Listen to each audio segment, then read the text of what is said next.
আমরা বিশ্বাস করি যে আমরা জনগণের সমর্থন নিয়ে সরকারে যাব, অর্থাৎ নির্বাচনের মধ্য দিয়ে সরকারে যাব, কাজগুলো করার চেষ্টা করবো যে কাজগুলো আমরা কমিট করেছি জনগণের কাছে, তারপরে আবার জনগণের কাছে ফিরে যাব।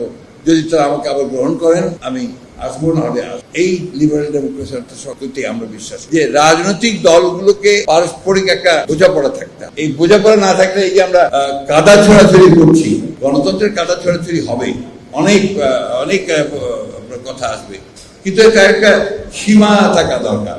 তা নাহলে যেটা হয় সেটা হচ্ছে যে আপনার একটা তিক্ততা সৃষ্টি হয়, যে তিক্ততা ভবিষ্যতে গিয়ে রাজনীতিকে আরো কলুষিত করে।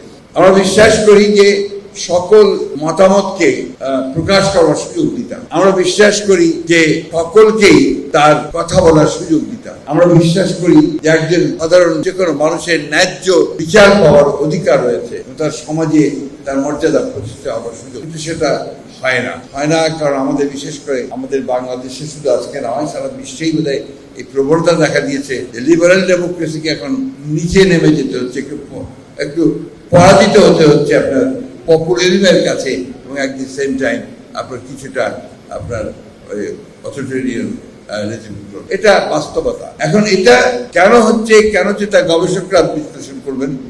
রাজনীতিবিদ হিসেবে আমার কাছে মনে হয় যে প্রযুক্তির পরিবর্তনের সঙ্গে সঙ্গে, টেকনোলজির পরিবর্তনের সঙ্গে সঙ্গে আপনার বোধহয় মানুষের মন মানসিকতা সবকিছু আস্তে আস্তে বদলায়। যে বদলানোর ফলে এমন একটা সময় আসে যখন দেখা যায় যে তখন যে রাজনৈতিক কাঠামো আছে, এই কাঠামোটা পরিবর্তন ছাড়া ওই রাষ্ট্রকে ধরে রাখা কঠিন হয়। আমি কিছুদিন আগে চীনে গিয়েছিলাম। আপনারা সবাই দেখেছেন, পত্রিকাতে রিপোর্টও করেছেন, অনেক বড় দল নিয়ে গিয়েছিল আমাদের বিএনপির শীর্ষ নেতৃত্বদের নিয়ে। আমি চীনে অনেকবার গেছি, যতবার চীনে যাই দেখি চীনের ভিন্ন চেহারা, অর্থাৎ চীন প্রতিদিন বদলাচ্ছে, আর তাদের সিস্টেমটা তো ভিন্ন, আমাদের সিস্টেম ভিন্ন। আবার দেখুন আমেরিকার দিকে তাকিয়ে দেখুন, আমেরিকার যে রাজনৈতিক যে কাঠামো, সেই কাঠামো আমাদের কাঠামো কিন্তু এক নয়। আরেকটা কথা যেটা আমার মনে হয় যে আমরা তো প্রকৃতপক্ষে গোলামি থেকে মুক্তি পেয়েছি আপনার 1947 সালে ব্রিটিশ গোলামি থেকে, তারপরে পাকিস্তানি গোলামি শুরু হয়েছে, তারপরে আবার আপনার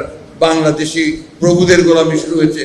এই গোলামিতেই আছি আমরা। আপনার গোলামদের কিন্তু একটা সংকীর্ণ মত তৈরি হয়, কিছুতেই আপনার খুব বেশি বড় করে দেখার সুযোগ হয় না। আমি আবার মনে করি যে আমাদের সেই বড় করে দেখার চেষ্টা করা উচিত। আমাদেরকে সেই চেষ্টা করা উচিত যে আমরা একটা মুক্ত সমাজ চাই, আমরা একটা মুক্ত রাষ্ট্র নির্মাণ করতে চাই, আমরা একটা মানুষের মধ্যে মানুষের একটা ভালোবাসা তৈরি করতে চাই।